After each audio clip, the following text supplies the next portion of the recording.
others. Our self-discovery is something we are all making on our life's journey. Here you will find the people that will be your guidance, that will be your inspiration, that will be there for you in support on your journey of life. Do enjoy. Our next show is...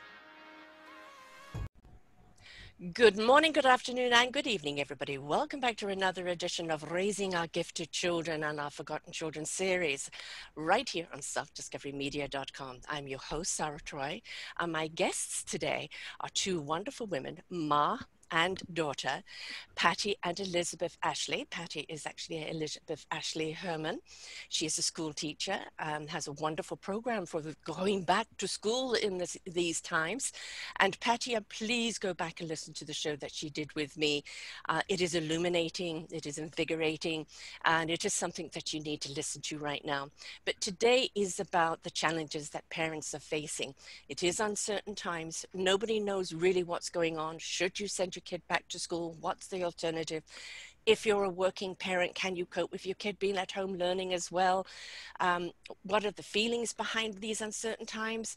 Parents are overwhelmed because suddenly they've got to become teachers as well, and they have a lot more respect for teachers now than they ever had before. And you know, what's the best way of handling the COVID fears and also preparing for what may come? The other thing is explaining deaf to children, which I find actually in so many ways they take so more matter-of-factly than we do, but that's my experience with it. But with COVID and everything else right now, there's so much around us, it can be overwhelming for absolutely everyone. So let's dive into the conversation and see what we can learn today on preparing our children, preparing ourselves, and looking to what we can navigate right now, because we really don't know what this next phase is going to be about. Flu, colds, everybody's going to think everything is COVID. How is it going to work?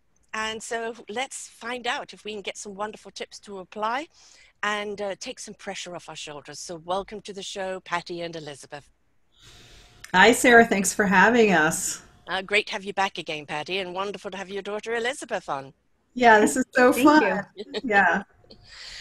Well, a tough subject because education for our children is generally crammed packed in the classroom. It's not just about what they learn, it's the interactive skills that they learn. Learn to have the teamwork, the respect, not only of the teacher, but of the fellow students. And now where a lot of people, like you were saying, Elizabeth, preparing to go virtual, online to learning, it's a whole new curve, isn't it? So I'm going to throw this one out to you first on the immediate challenges that you're facing.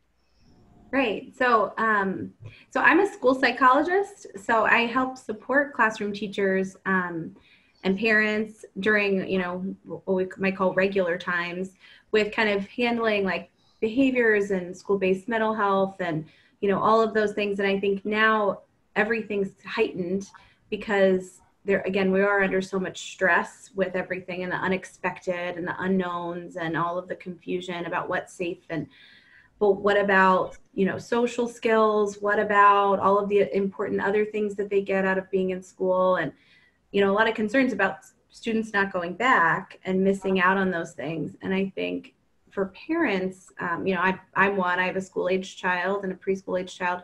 It is concerning, and we worry a lot because we want the best for our children and we want to do the right thing.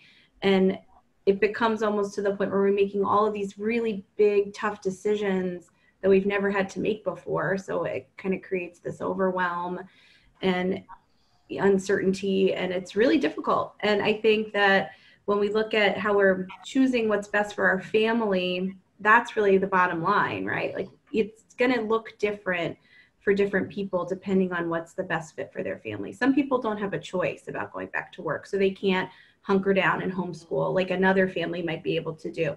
So I think for all of us, it's making sure we're thinking through the decision, but really also giving ourselves grace. And I think if you're that worried about it, that you're so overwhelmed, you're probably a really great parent to begin with because you care so much. So I think knowing that, just the fact that you care that much shows that like your kids are probably going to make it through this really difficult but temporary, hopefully, time.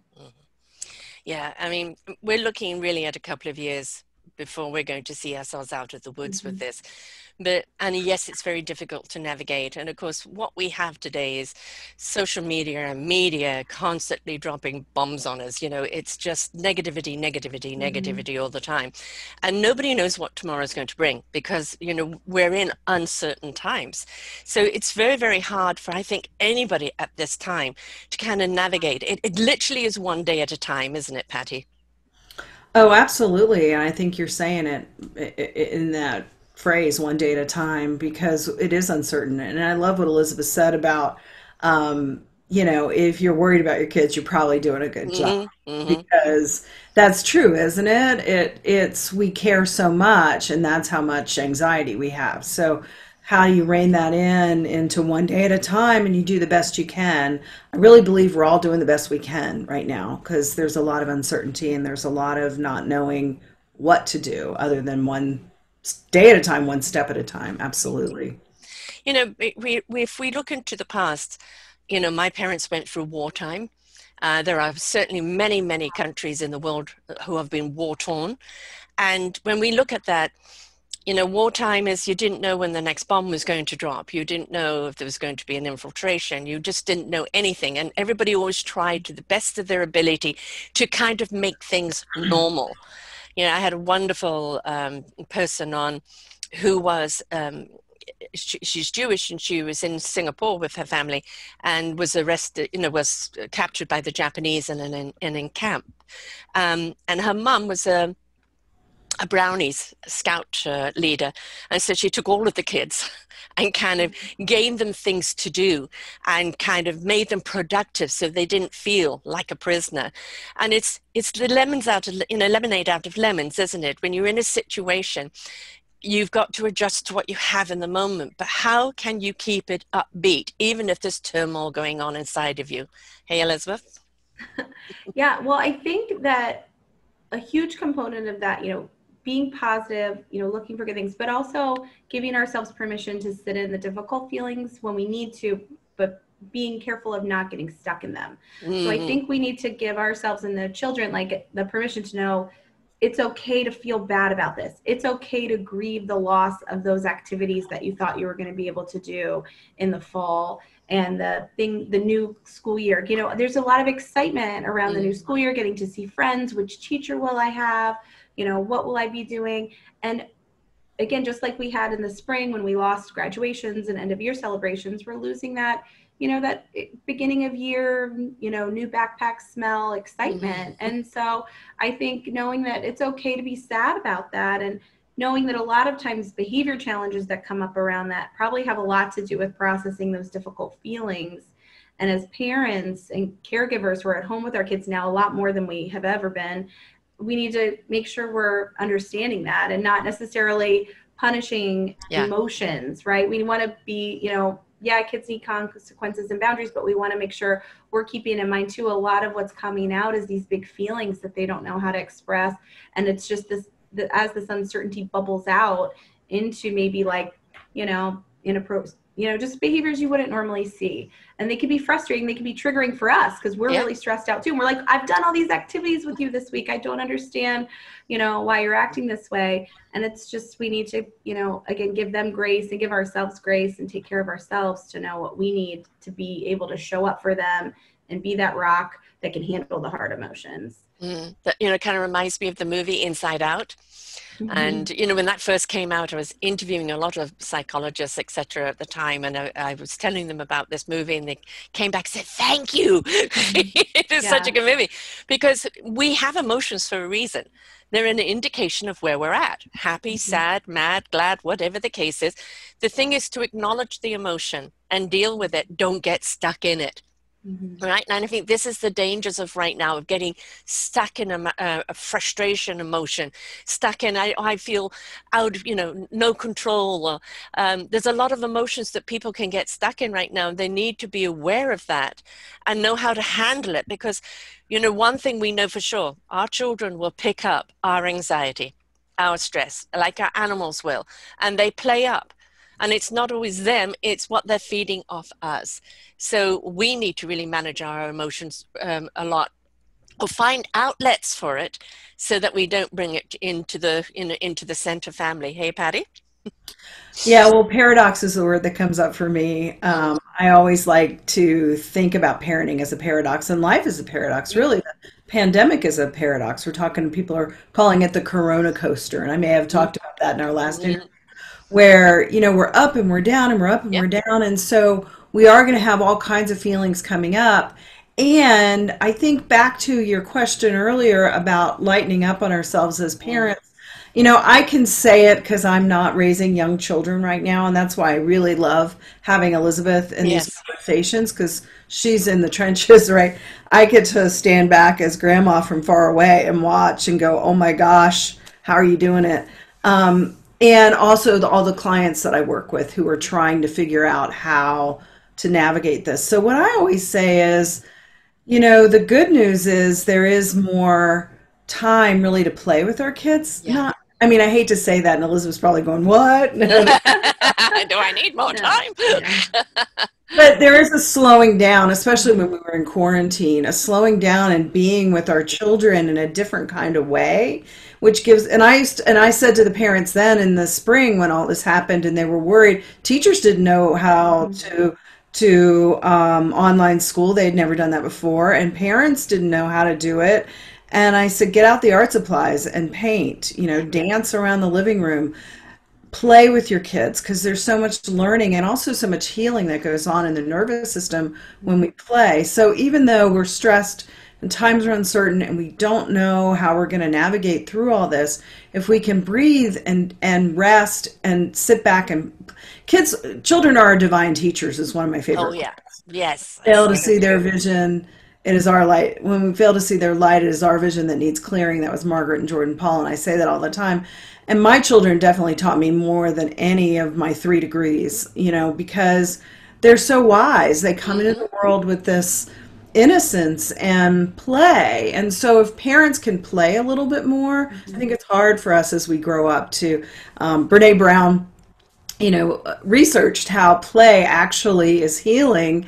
And she always, she's so funny when she talks, and she was talking about how she was Googling adult play. And of course, the websites that came up for her, around adult play. I can imagine. Right. And so, we don't know how to play as adults. And I think if we can, even in the school day, and not worry so much about the curriculum and the academics, I think that's been a tragic flaw in our school system before the pandemic. And Elizabeth shaking her head, she can probably speak to that as well. It was And due now, for change, right?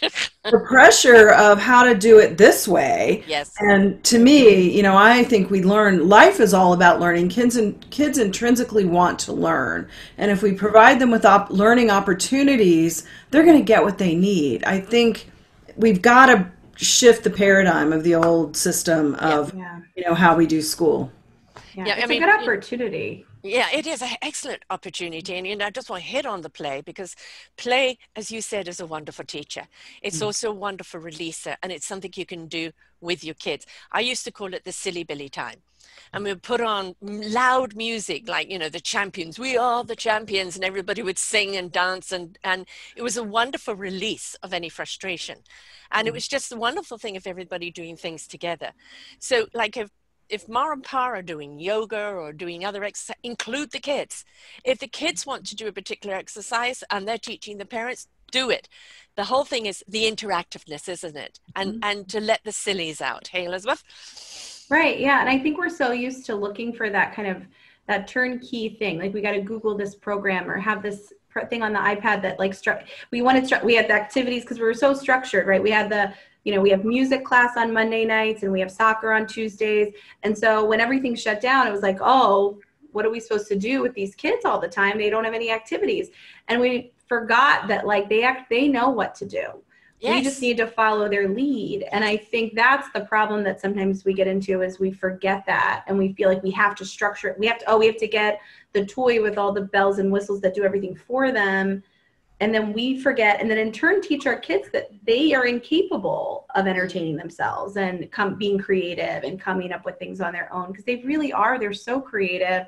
And I think that's one of the things that we've tried to appreciate during this time is, you know, having that unstructured time where we can let our children, like, you know, lead us down their own path of where they want to go, and we can explore that and play. And you know, it's just, it's been a gift. It's a stressful gift, but I mean, but again, like looking for the positives in it, it really is a gift of time. And I think if we try to keep that in mind without letting it overwhelm us with feeling like we have to make every minute count. And if it's not structured, or if it's not something that I purchased that tells me that this is good for this type of development, then it might not be a good thing. I think we worry too much about that, and we need to really just let them be. And you know, we're seeing so many people now working from home, and you know, the whole mindset now is, I don't care when you work as long as the work gets done that's meant to get done in a day. So people may get up later because they haven't got the 2-hour commute to work. They may work later into the night when it's more peaceful. And I think that pressure of, as long as it gets done, you're doing the work, we don't care when, you know, or where you do it. And I think that's the same with school. At school, it's structured. Next class, next class, next class, lunch break, play break, next class. And we can't have that regimented. We can have some structure. We are going to do this today, but how are you going to do math today? You can do a certain amount math online, but then how about taking it outside and using the math in another way? You know, do a play. My kids used to put on plays all the time. And they, you know, can be given a story of, you know, then now go and reinterpret it in a play. There's so many ways of getting our kids to learn and to absorb what they're learning. Because I personally did dreadfully at school because I never absorbed what I was learning, because I wasn't being taught in the way that I could learn. You know, I was dyslexic and just missed school a great deal, so I never ever caught up. And it was all about that regiment. If you weren't there, you failed. If you weren't there, you failed. And that kind of failure put on a kid makes them feel inadequate. But if we teach them, hey, it's not failure if you get back up and try again. It's get up and try again, and keep trying until you master it.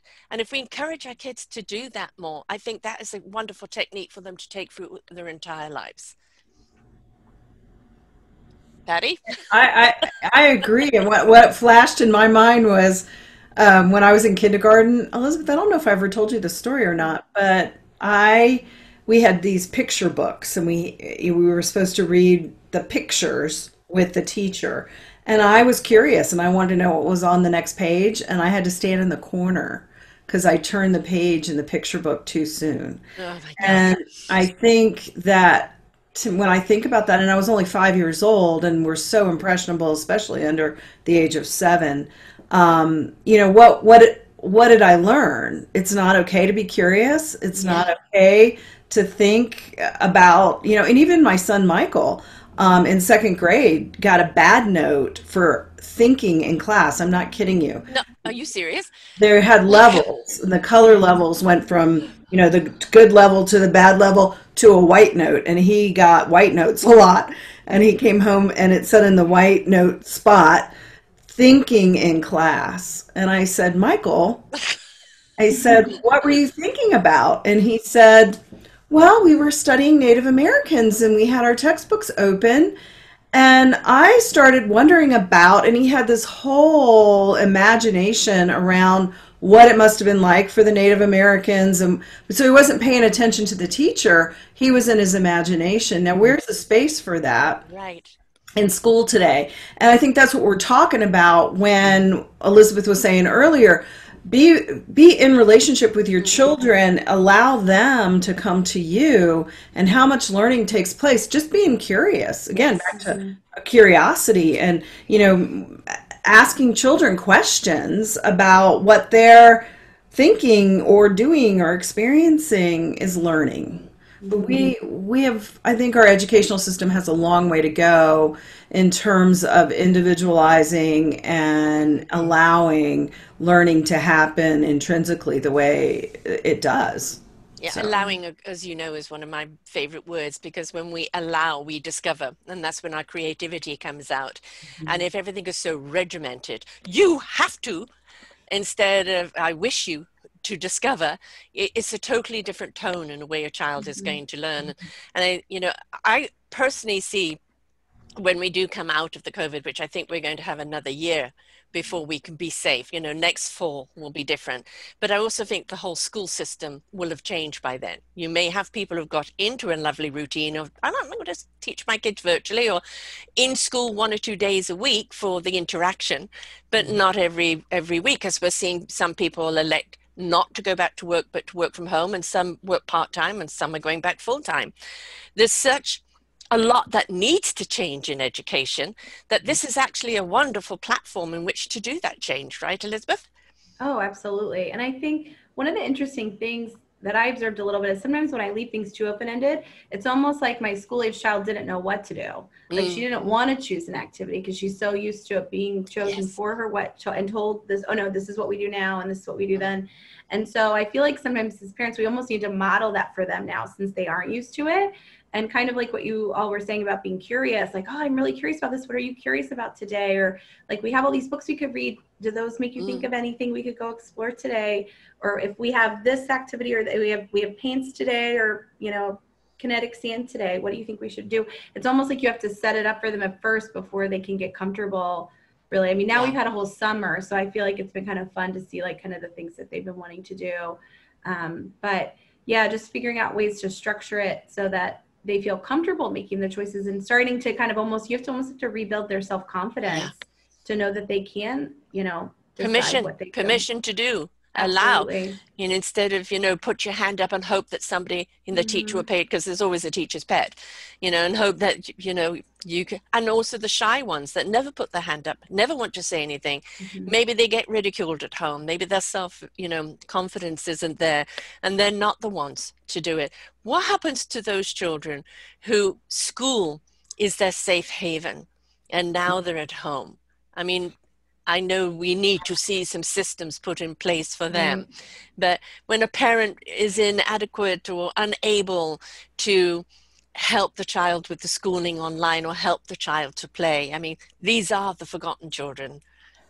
Yeah, I think that's the thing I've lost the most sleep about since we closed school and the way that we closed it, and, that the fashion of it being an emergency shutdown. I was in one of my elementary, because I support several schools in my district, and I was at one of my elementary schools that day, and I was with the school counselor because we usually send home lunches for students who are identified as homeless and who qualify for free food to take home over the weekend. So we were trying to throw extra packs of food in their backpack, and the poor little guys were just going, I'm like, carry it in your lap, buddy. You can do it. So it's one of those things as educators, when we work in public education, that's a huge component of it, is surveying our community. And, not everybody at home has parents who are equipped and ready to really jump up and, yes, I can manage working from home and supporting your education. It's hard for even well-equipped, well-educated, supported, comfortable people. It's hard for all of us. And so I think if you're already stressed, if you're already under a financial constraint, you're already, emotionally not in a place where you really feel like,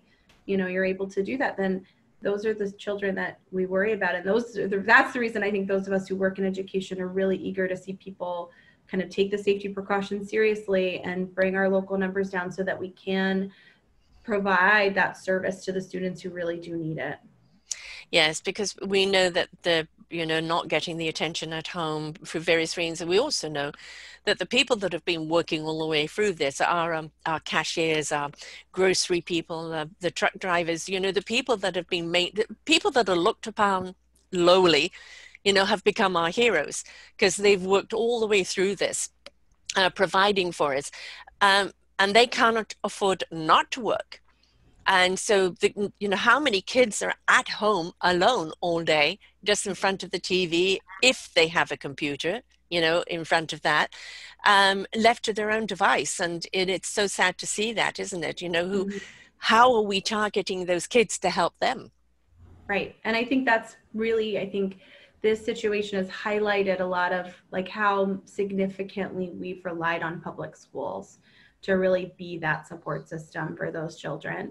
And I don't think that should no longer be the case, but I think we really need to take a good hard look at what are we doing as a system, like in a greater community to really help identify what we can do for families in other ways when we can't physically provide the schools. Because is that really what schools were meant to be? And it really isn't, but they've come to serve a lot, the healthcare. That we have a school nurse on staff, we have mental health services with myself and social workers who work in the buildings and school counselors, all of those support systems that we provide that, I think are wonderful. And, I hope we continue to provide that. But I think it highlights the inequities when we see the students who don't have access to that public school building, who now have very little access to supports once they're home and their parents still have to work. And we rely on those people. Yes. Those of us who don't work in those industries, we couldn't keep our households going if we didn't have the grocery stores open and the truck drivers delivering, the food. We need all those people to be working. They really are essential. Yeah. Yes, yeah, most certainly.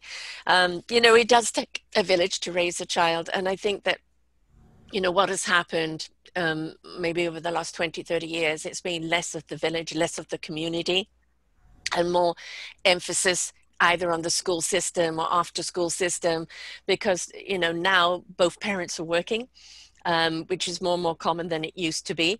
And, where does the child go? I mean, how many kids were in after school programs because their parents were working, and those aren't there anymore.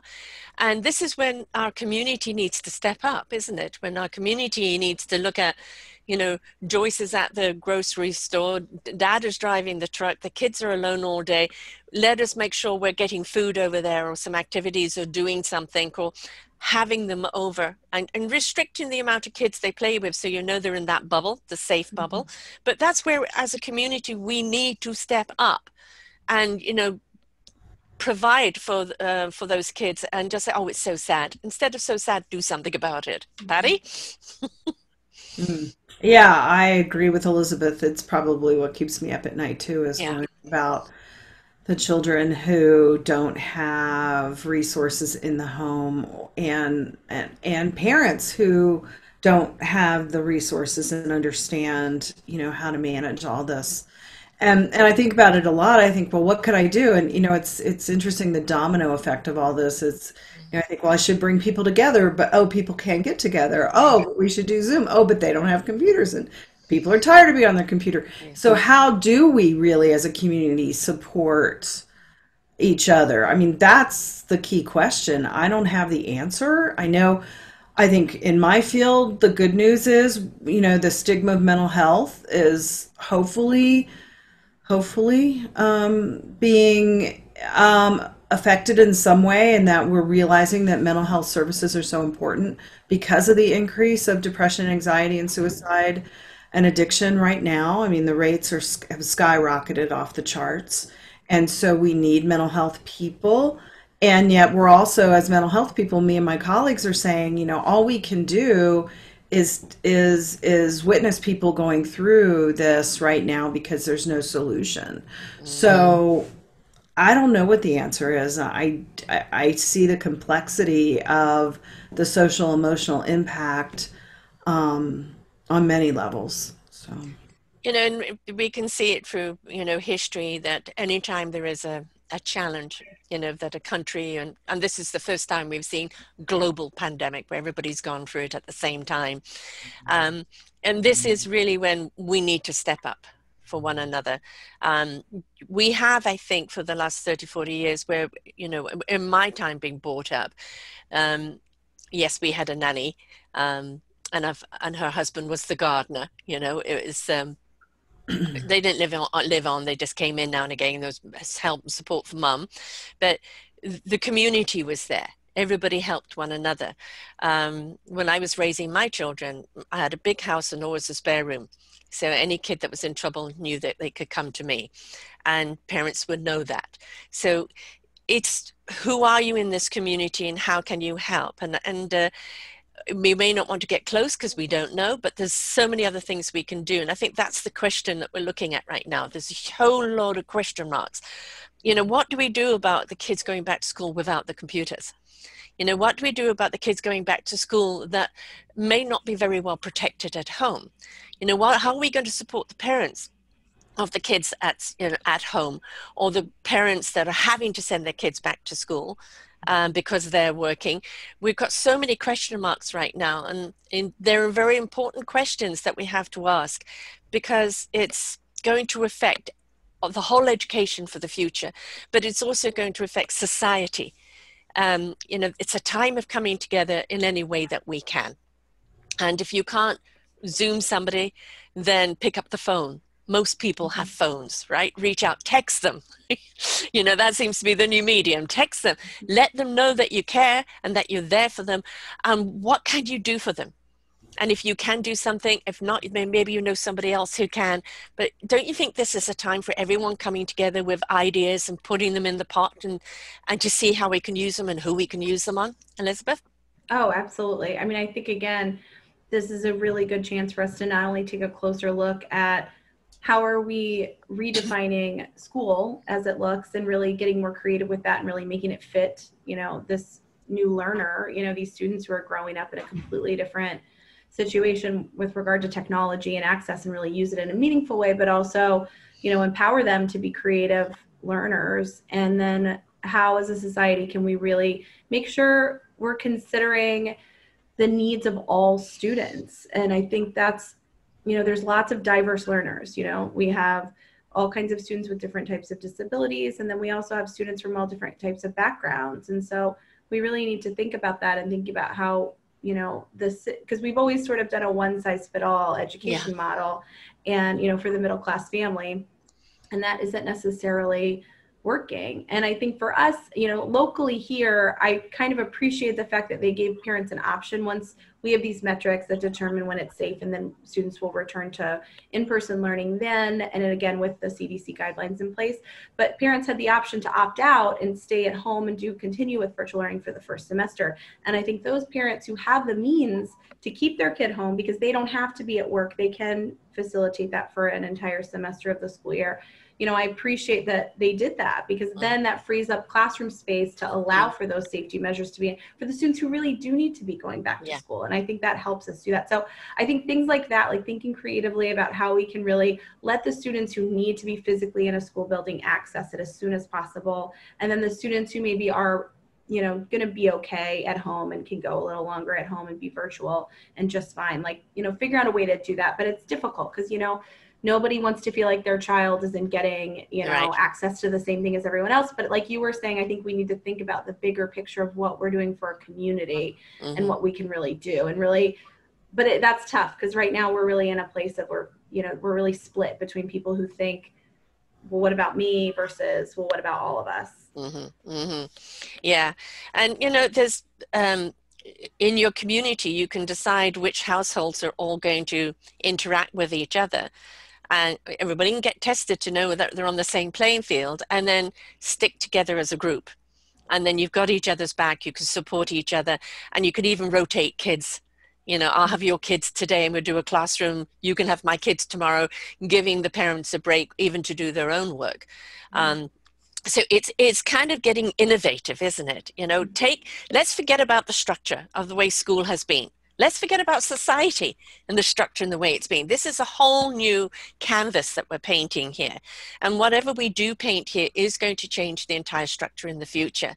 So it's a great time to be creative with the canvas and explore what options are good. And I think a lot of it is forcing us to come back together. As you were saying, Patti, it's a, paradox is that we want people to come together at the same time they can't come together, but we can if we choose to be careful and stay within a bubble and be there supportive of one another. It's like your tribe. Stay with your tribe and be supportive of one another. And that just means people have got to step out of the fear, use the common sense, practice the safety, and reach out to one another.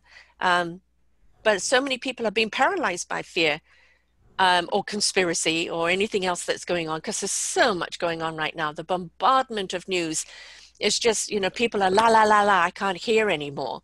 How do people get over that fear, Patti, to look at the common sense type of thing to do? I know. Have you got a magic wand? Can we ask Elizabeth this one? Don't know. Actually, you know, what's really striking me is what is true. You know, people have different perceptions of different ways of believing and doing things, and we're all unique and we're all different. And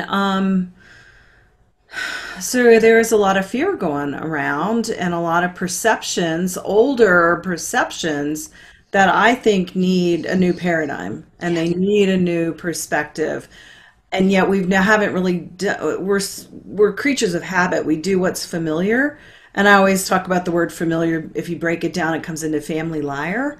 You know, because what we've learned in our families for so long isn't really true for what the human spirit needs. Because I always like to go back to the old parenting practices of spare the rod, spoil the child. You should be ashamed of yourself. Don't be angry. Don't be this. Don't be that. And how it gets in our DNA and how parents, this is why I wrote my book, The Shadow of the Too Good Mother Archetype, because the women that I worked with didn't feel good enough and they felt like they were alone in that. And women tended to turn inward on themselves in terms of what's wrong with me? Why can't I get this right? Everybody else gets it right.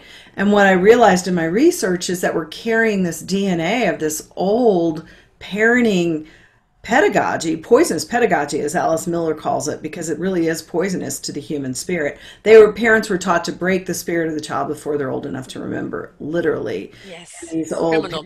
textbooks. And so in the mid 20th century, we started researching child development. And I always say we're the only species that has to research itself to understand how to get along with each other. And hopefully we're going to listen to the researchers now that are talking. I don't want to get political and into climate change, but we are on the brink of the sixth extinction. I was Yes. just hearing some biologists talk about this last week, and it's really, it's true in my perception.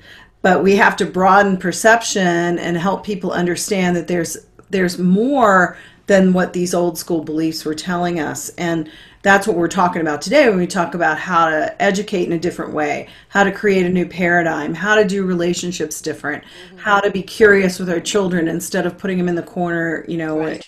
kindergarten for going forward in a picture book. That comes from the old poisonous pedagogy. So I don't think I really answered your question, but you know, I feel like we really have to broaden our perceptions, hopefully, if we can, and look at what these familiar confabulations are that really aren't serving us as a species, and how we can build more sustainable relationships and more connection and compassion for one another. We're all bumbling along trying to figure this out. Nobody has the answers really. But, you know, when we come together in compassion and connection and curiosity and courage, you know, things open up in a different way. They become creative. And, you know, Yeah. at any time you're facing diversity or adversity, you are facing an opportunity to be creative. You know, and this whole terminology of think without the box. Why is the box there in the first place? You know, it's the canvas can be as big as you want. Paint off canvas, who cares? You know, the whole thing is if we don't push the creativity from a place of compassion, collaboration, right, cohesiveness, we're not going to get the full picture. You know, this is your picture, how you see it. That's how somebody else sees it. That's how somebody else sees it. When you step back and you look at the whole picture, you realize you're all looking at the same thing, just from a different angle. You're all wanting the same thing. You all have the desire or the same fears, the same insecurities, the same abilities, but we just don't see it in each other because we've been conditioned to look for faults, flaws, inadequacies. And in the school system, I feel very much, you know, from my own kids being brought up, from myself being brought up, that it was always what you can't do instead of looking at what you can do, because what you could do is different to the way they're teaching you. We've got to look at what they are doing and nurture that, because as you said, Elizabeth, they're our teachers. And if we actually paid attention to the children and followed their lead, we would know how to teach them better while they're teaching us. Elizabeth? Oh, absolutely. And I think kind of like what my mom, Patti, was saying about, you know, that I forget sometimes, I just always assume, you know, that we're all in the same boat with assuming like we're not doing this perfect. But I forget sometimes that we had, again, we were all kind of hunkering down and through the spring and into the early summer. And we had our first opportunity to get together as mothers with some of my neighborhood friends outside. And I want to say it was probably in like late June. And we were just all sharing stories about our dark moments, of home parenting and schooling and all of that. And one of them, I was sharing this story about, it's a very dark parenting moment for me. I was like, oh, I just really lost my temper. And she was like, oh, I'm so glad you said that. And I was like, oh, well, I thought we were all struggling with this, right? Just because, I work in schools and I have a background in school-based mental health doesn't mean like I do it perfect. I'm still a human being with, what we were just talking about, Mom and I were just talking the other day about that well of patience, that it has a bottom. It's not bottomless. Yes, exactly. And I get there too, and I think acknowledging that like that's okay to do, because it's okay to make mistakes. And I think if we're okay with ourselves making mistakes, we'll be more okay with our children making mistakes, because that's how we all learn. And I think those mistakes and those missteps are just important to sit with for a minute and be okay with, and not feel shame around. We talk a lot about shame, and my mom's work with that. But I think that's so true, that the embeddedness of the shame and making mistakes, we're just letting go of that and knowing, no, like this, we are bumbling through. We are just making mistake after mistake. And each next minute is a new minute to try better and to try to learn from that past mistake and do it better this time. We don't need the shame and blame. That's right. Finger pointing, because don't forget there's three fingers pointing back at us. What we need to know is that, okay, what am I good at? How can I step up? This is my contribution. Right. And it's okay to get mad. I mean, as I said, I did a rant and rave show this last week, which I never do, on my own. I always do a show. It's always about perspective and looking at the positivity of it. And I had to get it off my chest. I just couldn't take what I was seeing out there anymore and hold it in anymore. It had to come out. And that's okay. And I think that's important for kids to know, that parents aren't a bottomless pit of positivity, right? They need to know that parents have a limit, that parents also can get frustrated and upset and cry and it's and then okay. we apologize, for it. And the importance of the apology, that's sincere. I'm really sorry, I made a mistake, I lost my temper, this is really hard for us. And I think when you model that and show that we're all kind of dealing with a tough time right now, we're all going to have our moments that are hard. And I think having grace with that and modeling that, this is what it looks like when you make a mistake. It's not the end. It doesn't mean that, we no longer care about each other. What it means is we forgive each other and we figure out how to do better the next time. Would you call it a mistake though? I would call it a reaction. Yeah, well, right. And again, I feel like, that's how it's just a moment. I would call it just a moment, like a really hard moment where I was like, maybe Mom's having a moment. That's right. Because even in that moment, if you really are at the bottom of that patience well, you've got nothing left to give. Right. You can't make a better choice. You're just where you are in that moment. And that's okay, because you need to check in with yourself and know that, okay, what do I need right now to be the caregiver that I want to be? Because you can't keep giving and giving and giving once that well is dry. But also kids are going to learn your indication. I've pushed mom too far. Like when mom said something and you're not listening and mom suddenly goes quiet and she's still, we've gone too far. Mom's really mad now. And it's for them to learn, they're going to push every button they can. And for them to learn the boundaries of those buttons, because that's what they're going to take in every other aspect of every other human they come with in life. And it's to learn when you've gone too far, to read the signs of the emotions and to take responsibility for that. So a parent saying, enough, no more, is letting them know the boundaries.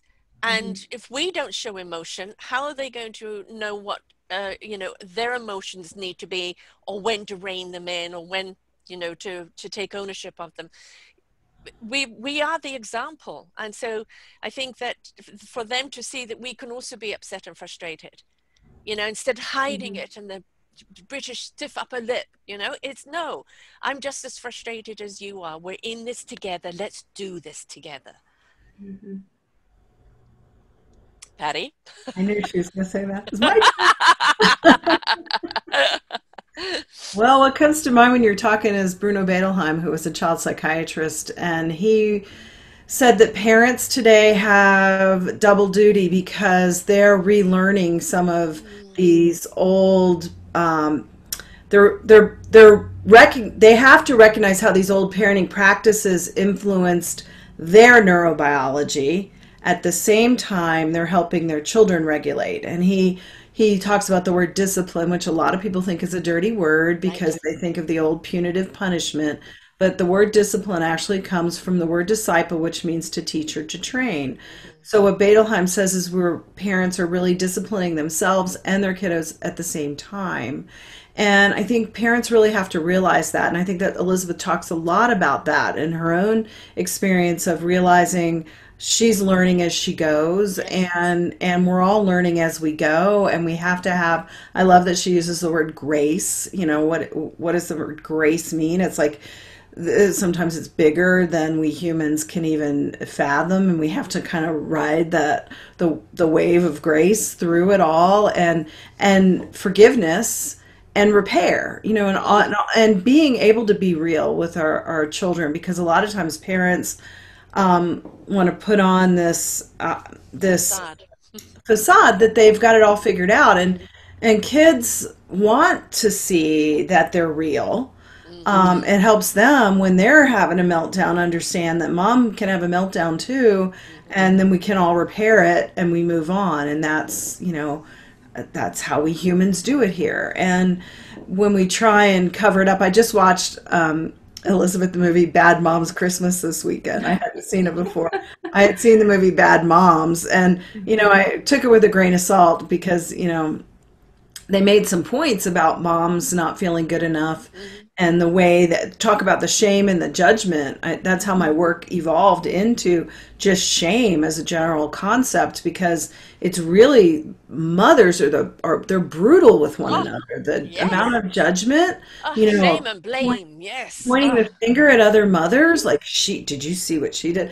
And you know, but all of that is their own shame. That's just a defense against their own not feeling good enough. And I think, you know, when we realize that we're all trying to figure this out, and we can have a little bit of grace and lighten up a little bit on ourselves, and realize that this is really an experiment. We're all trying to figure it out. And we definitely want to do different than, you know, these old pedagogies. We just haven't really created a good framework for what that looks like yet. And it's really given ourselves permission to see that we're trying to do something that's never been done before, and not to turn it inward on ourselves as if I'm not doing a good enough job, because that's what parents tend to do. And really, it's never been written before. It's a new story that's never been written before. Which is wonderful. Which is wonderful. Yeah. Yes, that's the paradox. An opportunity to really express, you know. My mom said to me, you brought your kids up the way you would like to have been brought up. Very, very poignant statement for her, and the fact that she even observed that, because we were all sent to boarding school very early. And so I lived an hour and a half away, but I didn't go home weekends like all the other kids. I was in boarding school, went home half term, end of term. That was it. And for me, to send my kids away, you've got to be kidding. They may drive me crazy now and again, but I want to see their faces every morning and night. They're there no matter what. I went into motherhood knowing I was going to be in it full force. The beauty of where we're at right now, and because we're so uncertain of what is going to happen, we know that creativity, innovation comes from times of trouble. This is the time to get innovative, to get creative, but also to work with our kids. How do you want to be taught? What's the way that you learn best?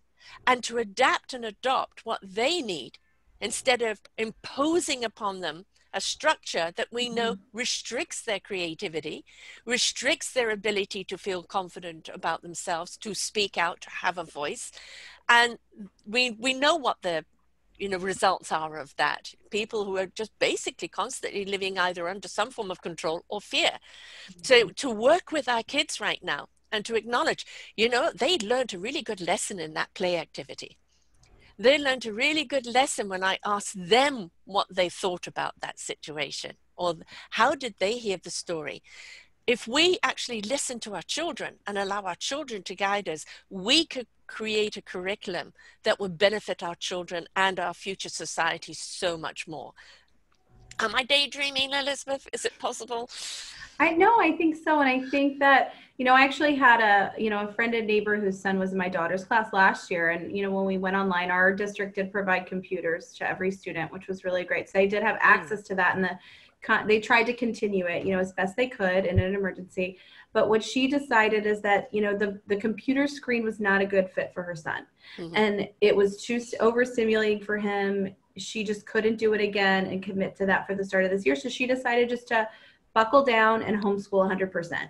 And, again, I think each family needs to really choose what makes the most sense for them and their kid, what's feasible with them, with their, keeping their jobs. We all, want to keep that job security in these uncertain times. So we want to make sure we're able to provide for our families, that basic hierarchy of needs, right? Like we need our house, we need food. Like, so making sure those needs are met. Food. Yeah, exactly. Those basic needs can be met. And then we go to that next level of like, okay, well, now what can we do to make sure like we're getting what we need emotionally and what we need, to make this learning happen in a way that is healthy for our family. And I think because I work in schools, I feel like I tend to maybe I try to remind people that it's not that serious, right? If your child misses a thing or something, it's not the end of the world because there'll be time to get caught up. This isn't the end all. It's not, I think when we grew up, I know like myself and it was very grades focused, right? Like you have to get these right grades and the grades and the outcome were very big as far as like, that's how you measured success. And were you going to get promoted to the next grade? And it really depended on your outcome and your performance. Well, now I feel like schools, they are starting to get a little more innovative and think more about process, right? Okay, what's the process? Where are we developing with this? And I think as schools have moved that way, parents have had a hard time understanding that. But I think for parents to really get that this is really about the process, read with your child. If you can't log on every day, you can't log on every day. Like one day this will be done and there might be some remediation that needs to happen. But in the meantime, just keep doing the best you can and doing as much as you can, but not in a way that overtaxes or overstresses your family and your children. There's just no reason to put more stress on your family for the sake of meeting some benchmark on some online assignment. It's just, keep the focus, I think, on the big picture of the overall health and wellness of your family. I think that's the most important thing to do. And with teenagers, you can be a bit more structured. Otherwise, they're going to use anything as a way to slack off, right? Sure. And of course, what I think is the biggest effect for teenagers is obviously kind of the tutorial with the heavy duty classwork they have, but the interaction with people. So they could be 24/7 online chatting with their friends. Right. So I think with teenagers, there has to be a certain amount of structure, this amount with friends, this amount with work, and then this amount off it all together, doing something else. And I think teenagers would probably be more of a challenge right now than the young ones. The young ones will always find something to do, something to play with. But the older ones, it's like the world is out to get them. Because that's what it is as being a teenager, right? The world is out to get them, and everything that happens to them is because the world is personally out to get them. I would never want to be that age group again, ever. So I think they kind of do need more the structure in order to fulfill the assignments. But the younger ones, the play is so important. I have a wonderful guest that was repeated on here a lot, Duwati Bastadi, and she teaches yoga to the youth, anything from 9, 10 up. But she teaches meditation, and she's got a whole meditation platform there. I don't think any child is too young to learn the art of being still, the art of going in, the awareness of what's around them. And I think, it's yoga time or it's meditation time, even doing it as a family or finding ways. Maybe it's nature that becomes the meditation, but find ways that your child connects and use that as a meditative type connection, because it calms them down, opens up the creativity, and takes away any of that frustration that they're building up. So there's so many ways that we can dabble into now and explore to apply to our children and just to see what works. And then what works for you might work for another family, so share it. Don't just keep it to yourself, share it. And somebody else will go, I'm going to try that. And the next thing you know, you've got something that really works for the majority of people. And this is now something that could be integrated into the new school system. Absolutely. And again, I think that we focus too much on finding this like perfectly packaged program, right? We want the thing with the bullet points. But again, I think part of this is the one size fits all, as you said before. Exactly. It's a dial back a little bit, right? And remember that what that could look like is going on a walk, right? Setting the screens down for an hour and going for a walk around your neighborhood, or, you know, pushing them on a swing if you're lucky enough to have one in your backyard. Just doing those quiet, because I remember when my husband and I first moved to our neighborhood was, you know, when we had just had our baby. And so I didn't have school age or older kids, and I saw kids riding bikes and around the neighborhood with their cell phones in their hand. And it was so striking to me, because I said, is this what kids do now? I had no idea. And I realized that it's like, kids don't know how to sit and be present, even on a bicycle around their neighborhood, because they're so used to being connected to screens all the time.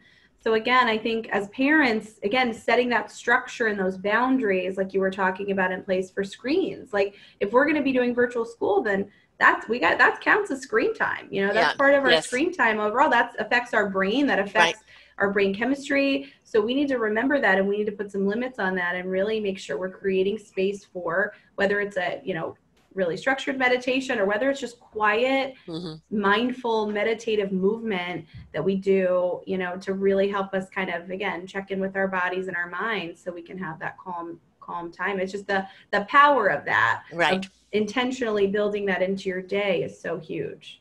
You know, the other thing is, with the cell phone, when you're out on a walk, take pictures of flowers, take pictures of trees, take pictures of things, and then come back and look up to what they are. Oh, this is an elm tree. This is a willow tree. This is this flower.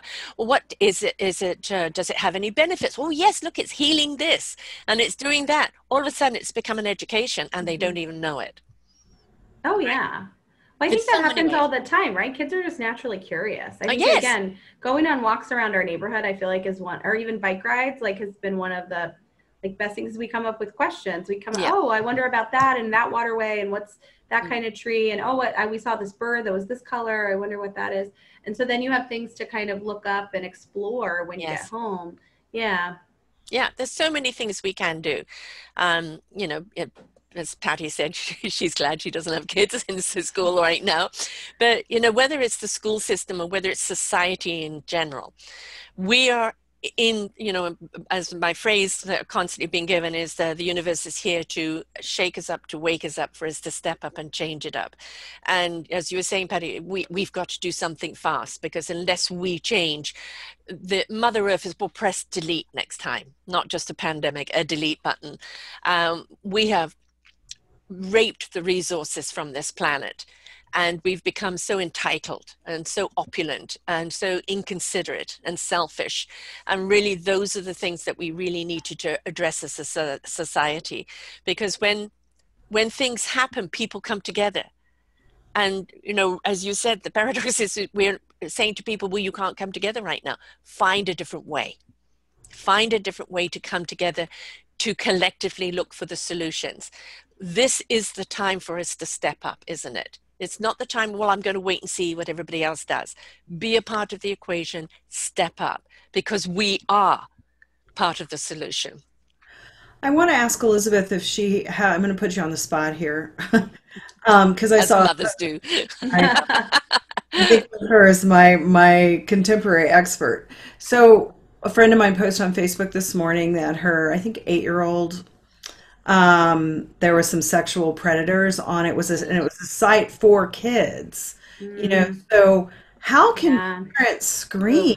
Because when our kids are doing homeschool and we're working in the other room and they're on their computer, I know there's, you know, different ways we can put, limitations on screen time. Parent control. Parent control, but this website was designed for kids, and they found that there were some sexual predators on there saying inappropriate things to kids. Are there resources for parents, Elizabeth? So there's a few. I don't, off the top of my head, I'm not sure what they're called, but there's definitely like different programs you can install. And so I would say, again, like, I know for us, like, we have a very young, you know, my daughter's only 7. And so we're all obviously very vigilant. But again, I feel like parents, as kids get older, tend to kind of relax the vigilance about the technology a little bit.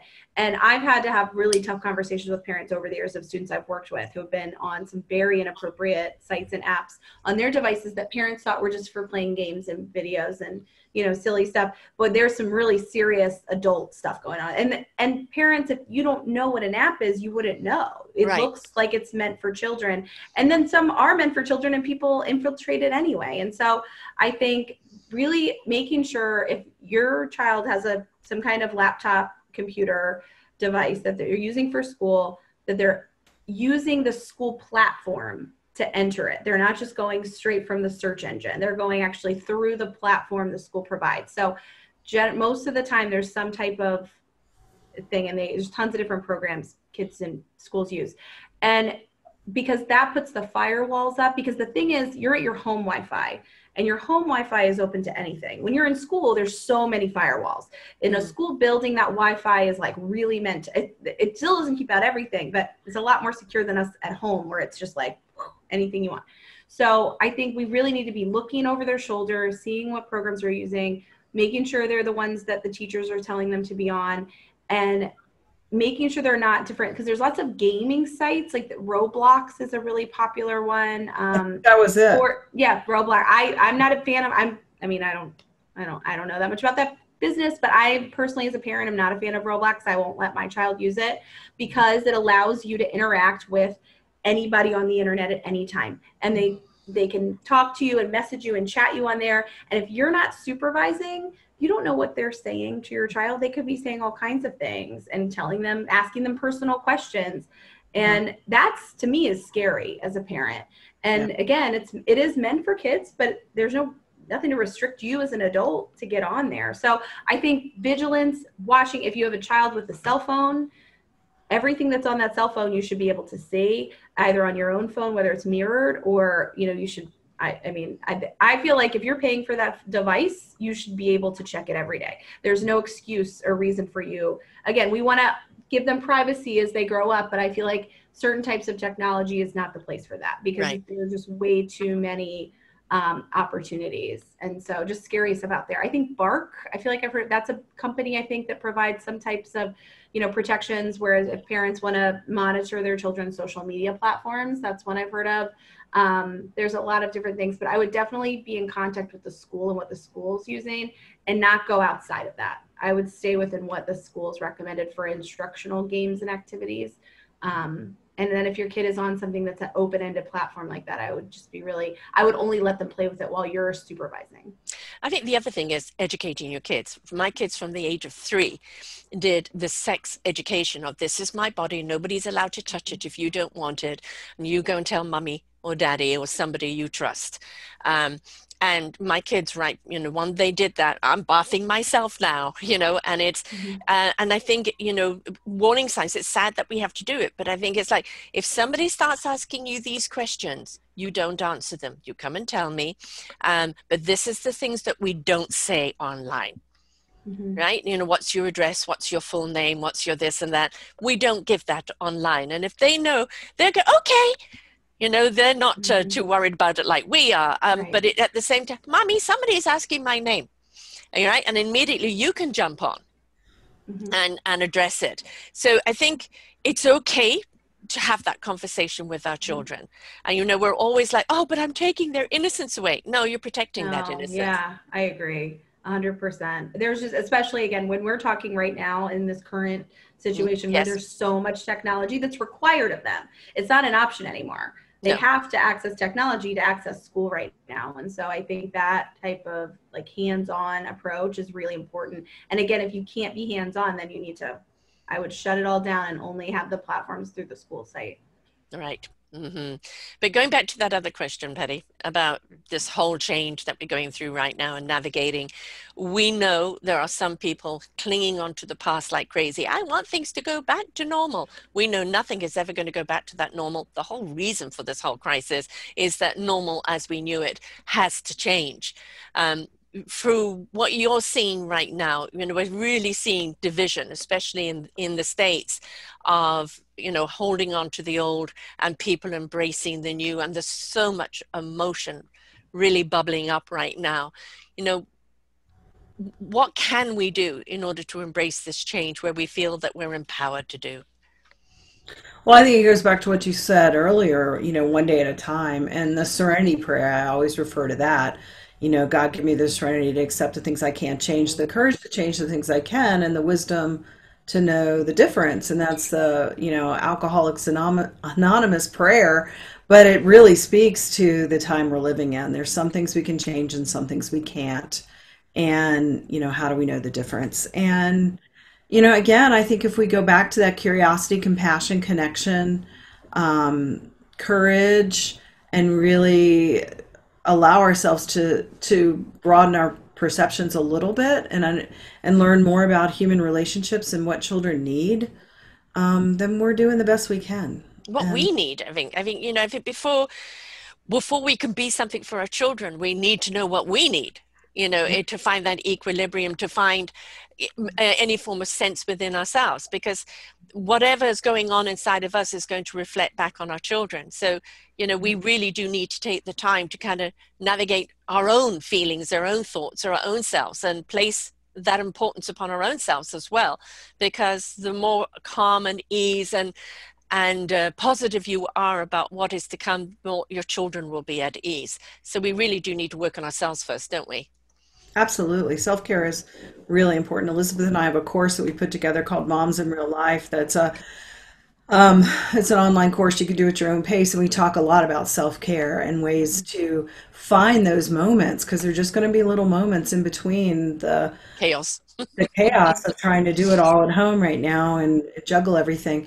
And yeah, we have to, like Elizabeth said, we have to know when our well of patience runs dry. Mm-hmm. And take some deep breaths ourselves and there's other word called delegate.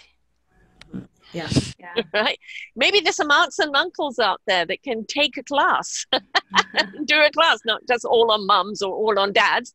It's, you've got other family, grandmas, grandpas. Do a lesson online with the kids. This is, if you can't do it physically, step up. Don't just have all the burden of everything, either generally on the mum's shoulder. Share, delegate, let other people. You're at home, you can't go anywhere right now, you're teaching history, pups. And how much learning happens when children do chores. I mean, that's the dirty word is getting your kids to help around the house. Oh no, they don't want to do that. But I remember when I was, as a single mom, after I got divorced, I decided one morning, I said, these kids can do their own laundry. Yeah. And how much older are you than Brian, Elizabeth? You're about 7.5 year difference. Yeah. So you were about 14 probably when I made that declaration that everybody's doing. Oh no, 14! No. I was like, that's not fair. She's just doing that. You're out to get me. I know. But it was such a relief, and then we had to figure out how to negotiate who was going to use the washing machine when, because they all want to do it at the same time. But we would have family meetings every week and discuss chores. And I think how much learning happens in what we need to do around the house, and even baking and cooking we're learning. So there's so much to do just in the household where learning happens. And I think it helps kids be responsible to help out around the house. I have I'll just say it, 4 beautiful children who are very responsible right now. They're all in their 30s, and their employers all love them, and maybe it's because they did chores around the house. I don't know. Well, no, I agree with you. I did the chore thing as well. The other thing is we always had a round table. End of school, I never knew who was going to come home with the kids, and there was always grub there and conversations, and then who's staying for dinner. And it was, talk about the day, Mom, what's a homosexual? Okay, now we got this question. And always tell them the truth, but the truth is obviously going to modify it as to what age they are. And we never lied or held anything back. We just might, modify it accordingly, and let the children be inquisitive. Never shut them down, and never because I say so, right? Because that is totally taking away any rights from them. It can be, look, this is the way it is here. Right? Until further notice, it's the way it is. And the kids have to at some point stop saying, why, their favorite word, and just accept it is. But we've got to be open to listening to them, and we've got to be open to playing with them on their playground. not insisting they play on our playground, and learn from my kids. And they will learn from the chores. They will learn what is COVID, how does it affect, what about other pandemics if they're at that age. Not to put the fear in them, but to understand that there has been pandemics through the history of time. They do end, and this is what we can do to protect ourselves. In the past, they couldn't. Aren't we lucky that we can now? You know, and there's so many things that we can do, but I think kind of playing the hide and seek with the kids in the sense of not telling them the truth of what's going on and them being anxious ourselves is worse. Absolutely. Yeah. Well, I think it's part of that we give them credit for. Yeah. Well, I think, you know, part of it, again, it's that, you know, approach that's respectful, right? I think that's always the approach that's the most successful, is when we treat them the way that we would want someone to treat us. Right. And so again, we can't expect them to just, you know, engage in this open-ended self-directed play if we didn't first create the container. So they need to know that things are safe and there's predictable boundaries, right? So again, it's almost like, so it's that give and take of, yeah, you want it open-ended and creative, but you also want to know that there's limits and there's boundaries. Yes. And we can't just jump off the front. You know, there are certain things that are clear, that are made clear, and there aren't question marks about them. And things like, you know, we talk about self-care. I think a huge component, I know for me with self-care, is a regular bedtime for my kids, because I know I need them to go to bed on time every night because I need time. Yes. Right. And so I think, you know, when I hear about parents who are like, oh, I don't want to battle about bedtime, I just let them go. That stresses me out. But again, if that works for you, that works for you. But for me, I need to know by 8 o'clock, I am not parenting anymore for the rest of the day. Right. It is, my parenting card is done. You know, it's you've clocked out. Exactly. I've clocked out. It is not parent time. That is just grown up time. Yeah. And so I think that, you know, part of that is sometimes, you know, that's a tough thing to establish if you haven't, you know, been doing that. But I think as we get into this virtual school and needing a schedule and needing some predictability within, and then the open-ended creative time within that, you know, you might need to work on, you know, how do I establish, you know, a consistent schedule that helps me refill myself, so I don't feel like I'm empty every day when I wake up and have to parent all over again. Right. And you know, it can be you go to bed, okay, I don't want to go to sleep, then read. Exactly right. No devices, but read. Right? Yeah, and you know, let that take you off to dreamland. You know, there's things that they can do in their room, but they're quiet time, you know, and that don't require parenting. Right. Yeah. Don't require parenting, don't require a device, you know, that can just take them off into some other imagination. You know, there's a lot of throwback. I mean, we grew up, I don't know about you, Patti, but I didn't have TV. I remember we had a black and white TV when I was young. There's only 2 or 3 programs a day. When I went to live in South Africa, I never had a TV there. When it finally came, it was one day English, one day Afrikaans, and the Afrikaners had got all the good programs, the English ones, and converted it. So I just didn't ever bother. So there was things that I would do. And I think that growing up, you know, the TV was in the living room, you were in the bedroom, you read or you looked at pictures, or I used to have wonderful conversations with all my teddies, and we would go off on adventures together in my imagination. And I think the more we can spark the imagination of children into that wonderment and going off into their other worlds, the better that they're going to be creatively for the future. Well, and kids are so bombarded today when we talk about the new paradigm in a story that's never been written before. They're exposed to so much reality TV, which isn't real, and how much of the depression and anxiety and suicidality is going on because kids can't live up to what they're seeing on the screens. Right. Their lives don't look like that. And back to the paradigm shift, you know, I earlier wanted to mention T. Barry Brazelton, who was a really well-known pediatrician, who talked about when we're trying to change from that old, rigid, authoritarian belief system, parents tended to swing over to the permissive because we're just repeating the same thing because we have this unconscious repetition. So it's really important to pay attention to, back to what I said earlier, we're writing a story that's never been written before. And I think what Elizabeth was saying about bedtime at 8 doesn't mean I'm over in the authoritarian parenting thing, but I'm also not in the permissive where I can't deal with my kids because they don't want to go to bed. Right. You know, and I think that's the harder part for parents right now is, I call it heart-centered discipline. I used to teach classes for for pediatric group in Virginia, and I've got, you know, some information online around heart-centered discipline, which kind of as an overview of this story that's never been written before. And I think that helps parents to realize, because we tend to keep repeating, it's an unconscious repetition. So we don't want to do that, but then we do this, but we're still, then the parents are, the kids are controlling the parents. So really it's about they can do that so well. So it's really about, it's instilling self-discipline, which is what Bedelheim says, as opposed to imposing discipline. We want to instill self-discipline in our children. And again, that's a story that's never been written before. Yeah. So that's why Elizabeth and I do what we do, part of the reason. Right. Yeah. Well, I used to call it boundaries with my kids. If you want to push the boundaries, know that you will always pay a price. And it might be sent to your room or this or that with me, but if you're going to push your boundaries out there, I'm going to go. My son went on this swinging rope with a big hook. And he got onto the rope and felt, oh no, this doesn't feel good. And he was trying to get off. And somebody said, well, my girlfriend can do it. Are you a sissy? He's 13, right? He gets onto the hook, falls down this 25, 30-foot embankment, wakes up in a lake with his leg snapped in half behind him. Now, his instincts told him not to, but his ego was challenged. And that was one of the boundaries that he pushed. He recognized, I pushed my own boundary. My instincts told me not to, and I should have listened. And instead, I ended up with a snapped femur. And that's something I've always said to them, know your limits. Know your limits. No, it doesn't feel right. I'm not going to do it. And they need to learn how to gauge those limits. Right. Because they're going to need to have that throughout their entire lives. And if we're making those decisions for them all the time, nope, then it's like, well, how do they know what their limits are? How will they know how to recognize them? Well, we call that natural and logical consequences. So natural consequences, you put your hand on the stove, you're going to get burnt. And so probably not going to touch the stove anymore.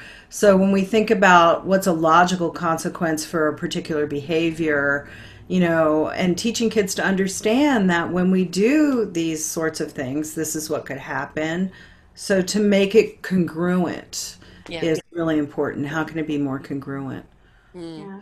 But I think when we communicate it in a respectful way, and I think that's what we forget. We think, oh, they're going to push the limits. Oh, they're going to do. But I think if you just say, I feel like, I don't want to say that I feel like I'm really lucky with kids who are good sleepers, maybe. But I also feel like we've always been super consistent with bedtime. Like, it's not an argument. You can argue and not like it. I hear you. That's a bummer. Too bad. I'm sorry you're unhappy with that, but that's what happens. At, depending on their age, 7:38, you go to bed. So my 3-year-old, it's 7:30, it's bedtime. And again, no, he doesn't always like it, but we say, yep, I know you're sad about that. It's, it's bedtime. We've had a really fun day together. We'll have some fun tomorrow. We'll get to pick out one book and then it's over. So it's just, you guys, I think just that consistent limit, it's always the same. It never changes. And I think it gets to a point where they know, and I feel like, and then that feels good. That feels secure. Like, I know what to expect. I know where that limit is. And I think if you're constantly, and then respectful about it, explaining why, because it's time for rest, right? It's just one of those things. I just feel like it makes it easier. And then we don't get into the arguments. Well, especially with so much being in flux right now, having certain things that they know in their life is structured. That's it. Those are the building blocks. It allows them to kind of swing in the uncertainty more, because they know that there's certain things in their lives and daily lives that is certain. So it, I think, gives them that freedom, to explore more. Exactly. Will you please tell us about this program that you have for mums? Do you want to, Elizabeth, you go. Oh, about the course? Our work is Moms in Real Life. Yeah. We've been working on this for a couple of years now. We started live in Virginia Beach, but go ahead, because I think you did such great work for not younger moms, but moms with younger children and younger. It's just a platform that we created. So it's something that we're kind of working on and building. And I think with the pandemic and everyone sort of, again, with the emergency shutdown and everyone being kind of forced inward and in home, Mom created her course, and then she created, one to spin off the Moms in Real Life and really create something that mothers could use in particular. So she created one just about going in and not out during the pandemic and really checking in with yourself and managing. And then we talked about, well, what do mothers need? Because this is really hard for all of us. We're all trying to parent in a way that we've never had to before. And especially, again, like you were saying, most people are a dual income household now. So most of us are working parents. And so we've never had to parent, or our kids have been at school, even if we were stay-at-home moms, you know, the kids are in preschool or school. And so we haven't had to parent this much, this hands-on, while we're all really stressed out about what's happening. And so we put together a course and aligned with some of the work my mom had done previously with her book, and, you know, some updated things. And, you know, going forward, I think just sharing some more of those ideas. You know, I have a parent coaching support that I have been working on for moms, especially moms, again, of really young children, because I feel like that's when, you know, you tend to feel really overwhelmed, is when your children are really little toddlers and preschoolers, and the behaviors are so challenging and you're constantly second guessing yourself about how you're responding. And then moms in real life in general is just more broad. So again, hopefully once it's safe to have in-person events, we'll be able to do that again. That's the plan. And in the meantime, continuing to work on some of these virtual opportunities. Is there a chance of you putting this online? It is online. We have the course Moms in Real Life that's on both of our websites, a link to that. And it has PowerPoints and videos. We did a lot of video conversations, and we have worksheets, we have meditations. We did some Facebook Live on Friday. Every Friday at 11, I do a Facebook Live on my Dr. Patti Ashley page. Might bring Elizabeth back in the next few months too. I'm doing some different interviews over the next few months around my shame book. But yeah, the Moms in Real Life course is on my website and Elizabeth's website. And those websites are? Mine is pattiashley.com, and that's Patti with an I, P-A-T-T-I-A-S-H-L-E-Y. And Elizabeth's is? ElizabethAshleyHerman.com. So we're adding a Herman to it. We are really in flux right now. No, you know, everybody's kind of got their foot out there, like, where do I put it down? You know, is there going to be some ground there when I do? And don't be so overwhelmed by it all. Really step into wonderment. You know, be explorers. You know, we are wherever we are in the world because of explorers before us that came and discovered and created space for us to come. And this is just a new space that we're recreating here. And don't worry about if you're doing it wrong, because if it's wrong, it won't take. You know, when it's right, that's when you can gather the momentum for it. Don't beat yourself up if you're not coping. Look to and listen to, you know, your courses, but also listen to all these podcasts that are out there. And please go back and listen to Patti's as well. We talk about her books and a whole lot more. We're there for you. You're not alone out there. There are plenty of resources out there. So go online, look to see what is there. As both of you as psychologists, you know what you're talking about and you know what to address. So if somebody's really feeling stuck, they need to reach out, because again, no shame, no blame. We're all in this, we're all navigating, we're going to trip up and fall flat on our faces. It's how do you pick yourself up? And you learn from other people's experiences of what works for them. So inquire what works for them. And every Friday at what time did you say, Patti? 11 a.m. Mountain Time. Right. So you're covering a whole load of what needs to be heard. And, you know, there might be just one thing. Oh, you've just hit a light bulb there. You know, that one thing I needed to know. And it's a shift into a more positive direction. But to know you're not alone, and to know that there are people like Elizabeth and Patti out there to help you on your way. And that don't be so scared. There is no going back to normal. We will not go back to normal. We are looking at this upheaval for at least another year. Winter is going to be tough because we're not going to know. Is it COVID? Is it a cold? Is it flu? And it's going to throw panic out there. You're sick, you stay home. That's it. You don't go out anywhere in public. You most likely won't get a cold because you're not out in public as well. So that's the benefit there. Things are online now. Things are at the other end of a phone. Things are with your neighbors and supporting each other, having that bubble of friends. Look to what you can do and stop worrying about what you can't do anymore. And just be creative with it. So thank you both for sharing here today. So it's ElizabethAshleyHerman.com. That's correct. And Patti ashley.com. Please come back and listen to Patti's previous show. As I said, there's so much information in there for you to listen to. Also, all of her wonderful books, which are Living in the Shadow of the Too Good Mother archetype, and then Letters of Freedom, and then Shame Informed Therapy, and plus a whole load of other stuff. She's got courses on the authentic archetype, think.com, which is .think. Please go to her page, just put in her name on selfdiscoverymedia.com and both shows will come up. And this is the time to be creative and just take the worry off. Take the worry off your shoulders.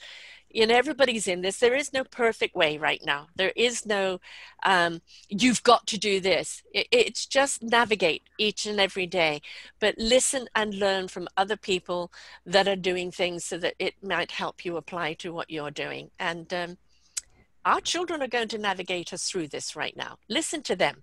Please listen to them. They are wise beyond years. They have an intuitive understanding of life that is so beautifully innocent that the past school system has taken away from them. It was all about control and conform. And we don't want to control or conform our children. We want to set them free. We want to learn from them. They're our future leaders. Let's give them all the empowerment that they can have. And that means, as a parent, not only loosening up, but, you know, just give yourself some credit as well. You know, it's just because their grades may be not up to standard to what has been, the grade system is going to be totally differently marked in the future. So one day at a time, right? Any parting words, folks? Patti? Well, exhale. I just feel like we all need to exhale. And I think, you know, yeah, lighten up and know you're enough. And thank you so much for having us, Sarah. Oh, my Appreciate pleasure. your work and what you do. And I think Ditto, right back at you. And the Forgotten Children series is one that really is big for me because there are so many forgotten children out there, and they are our future, and we have let them down so much in the past. And we worry about this dysfunctional society. Where did that dysfunction come from? It stemmed right from them as children, where we let them down. So let's make sure we look after our children today, and then they will have more opportunity for us tomorrow. Elizabeth? Thank you, Sarah. It was so lovely to meet you, and thank you for having this conversation. My pleasure, my pleasure. And wonderful to have a ma and daughter team on. It's great. So wonderful. Please, folks, don't forget to share this show. You know, this is, share it out with someone. And if you can't get together over a cup of coffee or a glass of wine, you can always do a Zoom wine talk and talk about what you've heard here today, and share each other's tidbits of what you're doing. Just because one thing works for one child doesn't mean it's going to work in another family. But if you share what you're doing and what works for you, people will go, I'm going to try this, I'm going to try that, and it just might be the answer that they want. But remember, it is about community and us coming together, because we are the solution that we're seeking. So until next time, folks, bye for now. We hope you enjoyed the show. We look forward to bringing you more shows. Please go to selfdiscoverymedia.com/shows and you will see the incredible lineup of genres and shows that we have for you. We are here to make a difference in your life. Thank you for listening.